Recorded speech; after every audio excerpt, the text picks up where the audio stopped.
So a man stole $17 million from a bakery. Yeah, you heard me right. Not Wall Street. Not a bank.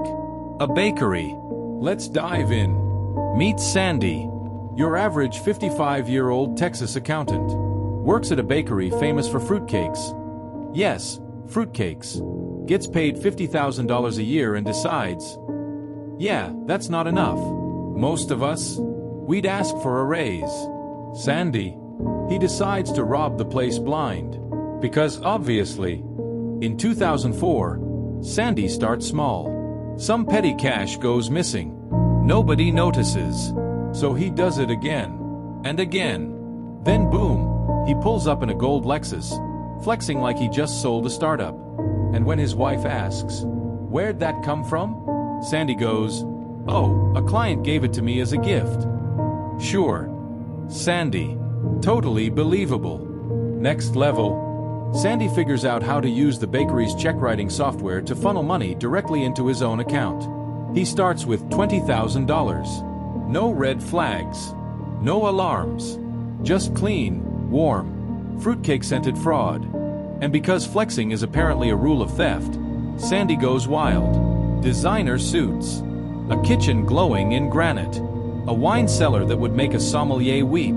And a Rolex obsession that borders on medical. Eventually his wife's like, is this legal? And Sandy, cool as ever, goes, "Just say it's from accounting clients." And instead of pressing him, she's like, "Diamonds? Don't mind if I do."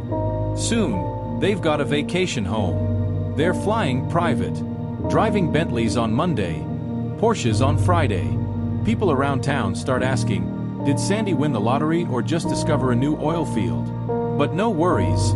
Sandy's got excuses. He would say, "I flip cars. It's an inheritance. It's my cousin's jet." And somehow, people believe him. By now, Sandy's stolen over $16 million. And the bakery? No longer profitable.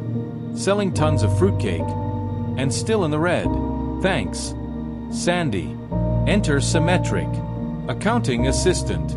New hire. Sharp eyes. Starts digging. Finds shady numbers. Asks Sandy. He fumbles. She investigates more. Sandy panics. Packs his millions in jewelry and gold into grocery bags. Drops them at his daughter's house. Then vanishes. The FBI raids his house. He returns, panics again, and chucks $500,000 in luxury goods into a lake. Because yes, lakes are apparently the new Swiss banks. The feds find him, arrest him, and boom, 10 years in prison. His wife, 5 years probation. And suddenly, no more fruitcake-fueled jet rides for the Jenkinses. Remember, if you're ever underpaid, maybe just ask for a raise instead of laundering fruitcake money through Rolexes. And hey, if you want more ridiculous true stories like this, hit the subscribe button.